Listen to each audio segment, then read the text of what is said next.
It always seemed to take longer to climb to the top. It was hard to tell if the guys were looking forward to the day off or just angry that they had lost 2 hours.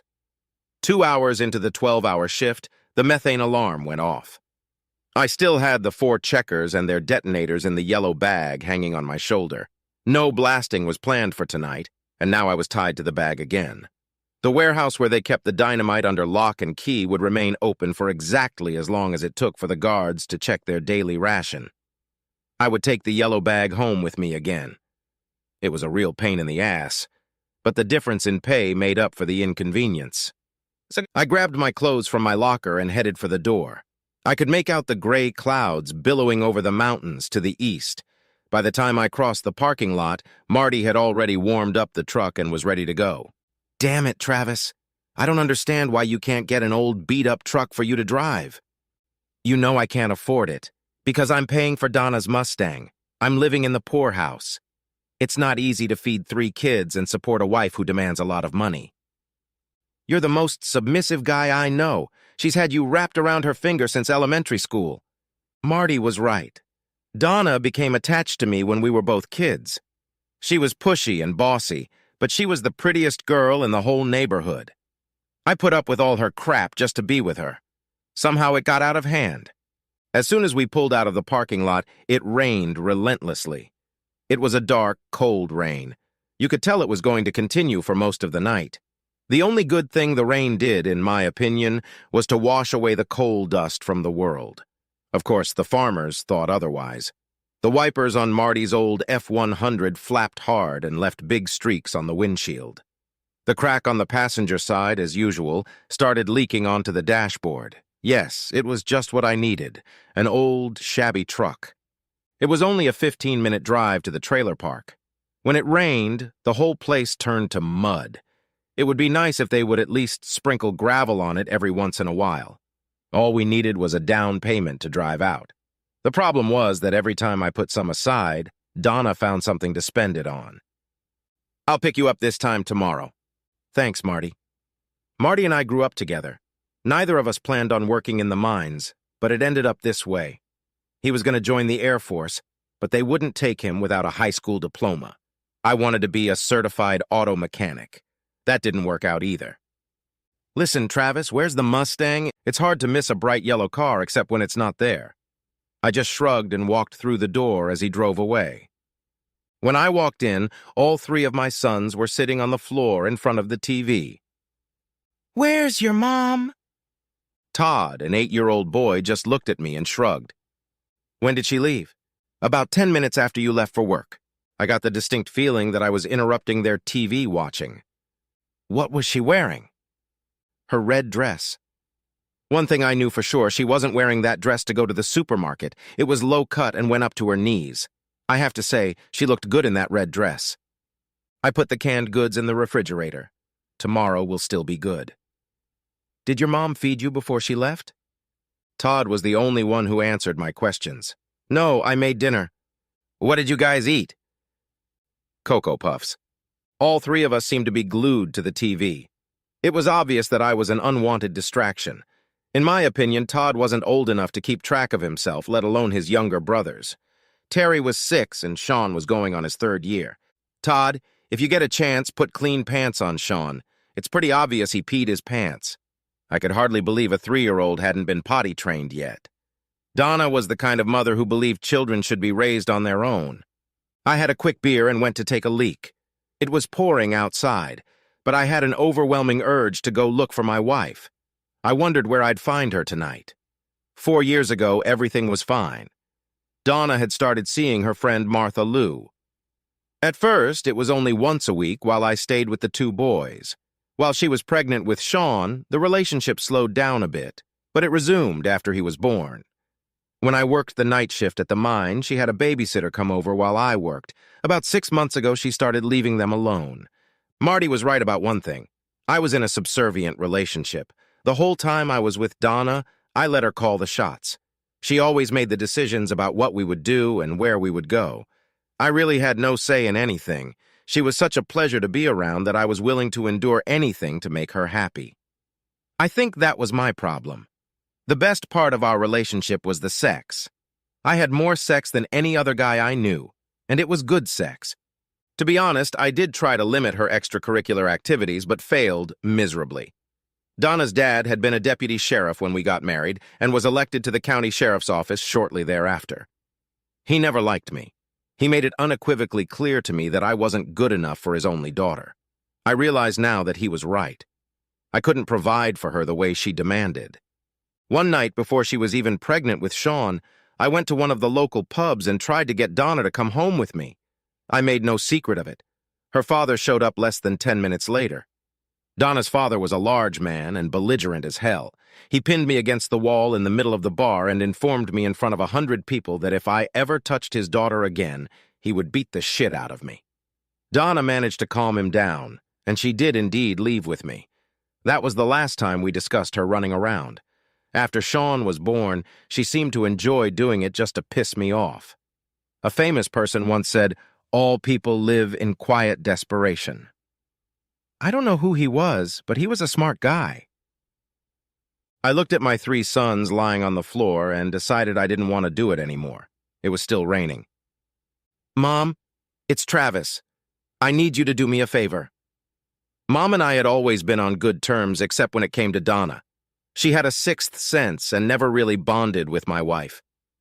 Donna was smart and beautiful, but Mom thought she was mean and couldn't be trusted. I guess she was right. Everyone was right except Travis. "Why aren't you at work, boy? How are you going to feed those 3 cubs if you quit your job?" "I don't. They closed again because of the gas leak. I need you and Daddy to come and get the kids. I have to go away for a while, and I don't want to leave them alone." "Where's your loving wife, boy?" "I'm not sure." There was a pause on the other end of the line. "Do what you gotta do, son. You know your daddy and I will always be there for you." "Thanks, Mom. Sometimes it's good to have a family." Donna had a cell phone, but I decided not to call her. The boys were still glued to the TV as I put on my jacket and grabbed my yellow bag. I pulled an old army poncho over my head and walked out into the rain. My sons didn't even seem to notice me leaving. Now I wished I had the old truck Marty had joked about. It was less than a kilometer from the trailer park to the main street. As soon as I stepped onto the pavement, the going got easier. Soon the rain made me feel even worse than I was. My poncho only reached my knees, so my jeans got soaked in the first 10 minutes. For some reason, my left sock ended up wet. I mentally made a mental note to wear waterproof boots again when I had time. The poncho kept my head dry, but the rain was whipping in my face. Every few minutes I had to wipe off the water just to look out. Most of the bars, naturally, were on the other side of town. It was a strange town. There were railroad tracks on one side of the main street and stores on the other. Of course, the stores were closed now, that is, the ones that were still working. The streetlights were all working properly, and you could see the raindrops falling on the shop windows. 2 cars stopped and offered me a ride, but I just waved for them to pass. The southern part of the city ended just before the interstate highway. The last place that was still open was Joe's truck stop. There used to be a Joe's coffee shop here before the highway was paved. It served good food and hot coffee. The truckers loved it because diesel was always a few cents cheaper than the big guys. Between where I was and Joe's, there were at least a dozen bars and half as many motels. On a night like tonight, I didn't think Donna would want to drive too far. All I had to do was find a yellow Mustang. Too bad I couldn't afford to hire a cab to take me around town. The rain poured steadily. The thunder seemed to subside, but the water remained. The first 3 bars were small, dingy places where mostly older people sat and sipped from the same glass for an hour at a time. Donna wouldn't have frequented such establishments, but they were still worth checking out. I stood on the street and looked out the windows. The hot spots were further down the road, where neon lights seemed to flicker in the humid air. My left foot was soaking wet and starting to get a little cold. I moved on, scrutinizing the cars. They all seemed gray until you got within 50 meters or so. The night rain must be playing some kind of trick on your eyes. I'd never noticed it before. The traffic circle was the most popular spot in town. When Donna and I went out, we always ended up at the roundabout. I finally got to it after going through a few more cul-de-sacs. It was big enough that I was forced to go in. I stood at the end of the counter, soaking wet as a miserable dog. "Damn it, Travis, you look like shit! What the hell are you doing walking around in this weather?" Walt was a good bartender and owner of the carousel. He walked over to me with a smile on his face and held out a dry bar towel. "Don't move, Travis. I don't want to have to mop the whole damn floor." I wiped my face and ran the towel through my hair. Even with the hood of my poncho up, my hair was soaked through. When I handed the towel back to him, there was a dirty rag in its place. I looked around the room and saw only 100 people and Martha Lou. There were 2 guys with her, but it looked like she was alone. "She left about 20 minutes ago, Travis." I handed Walt the empty bottle and nodded, just to let him know I heard him and understood.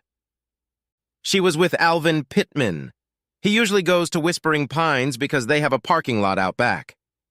I threw the hood of the poncho back over my head, nodded to Walt again, and headed out the door. The rain had subsided, but it was still coming down. Lightning flashed far to the west, and the rolls of thunder had almost subsided. It was only a 10-minute walk to Whispering Pines. I caught myself shaking my left leg every 50 meters or so. The yellow Mustang was parked right next to Alvin's King Cab dual pickup. There were no lights on in the back parking lot. I guess there was a reason for that. I was only there for about 5 minutes. I was good at my job and proud of it. The walk back to the roundabout seemed to go much faster than the walk to Whispering Pines. The rain had turned to a fine drizzle, so I took off my poncho before I went in. It was obvious that Walt didn't know how to approach me or what to say. He was a good guy, and I know he didn't want to be remembered as the man who brought the bad news. He had no idea what I was up to. I smiled lightly at him to reassure him and asked the waitress to invite Martha Lou in. "What's up, Travis? Why the hell aren't you at work?" I could hear the sarcasm in her voice. It was all I could do not to punch her in the face. "Where is she, Martha Lou? Where the hell is she, Donna? And don't bullshit me." "Well, I think she's at home with your kids. Isn't that where she's supposed to be? Maybe you should go back there and mind your own business." Walt sensed the tension and handed me a beer, trying to lighten the mood a little. I drank half the glass and leaned into the bitch. "I'm going to find her and kill her, and any guy she's with. Do you understand?" Suddenly, all her arrogance was gone. Martha Lou seemed genuinely flabbergasted. That simple statement was completely against my character, and everyone in the neighborhood knew it. Walt looked a little shocked, but I noticed a slight smile appear on his face. I said, "Do you understand?" Martha Lou nodded, but didn't say a word. She was always quick with her lines, but not tonight. As she headed for her table, she looked back at me twice. I handed Walt the empty glass.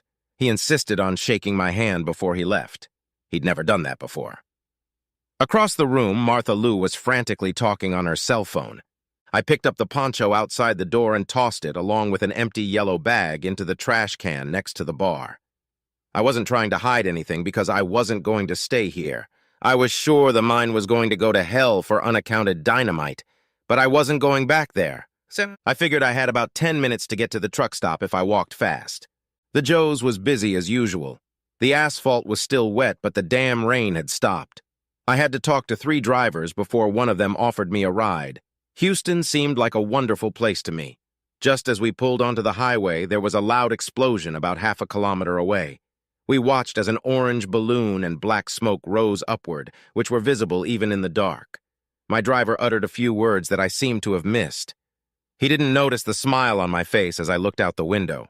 Afterward, I had no problem getting a job at the Pasta de Conchos mine near Palau. They were happy to get a certified blasting technician after losing several men. I seemed to have helped them fulfill some of their insurance requirements. The yellow Mustang disappeared without a trace, along with my beloved wife. They held a memorial service, but there was no casket. Alvin was thrown across the parking lot by the blast wave and ended up sprawled on the wall of a dumpster. I felt sorry for Alvin, but at least he had a funeral. I don't think I can go home again since there is no statute of limitations on what I did. Since blasting is a federal offense, the ATF is also interested in finding me. This summer, Mom and Dad are bringing the boys. At least I don't have to wonder anymore.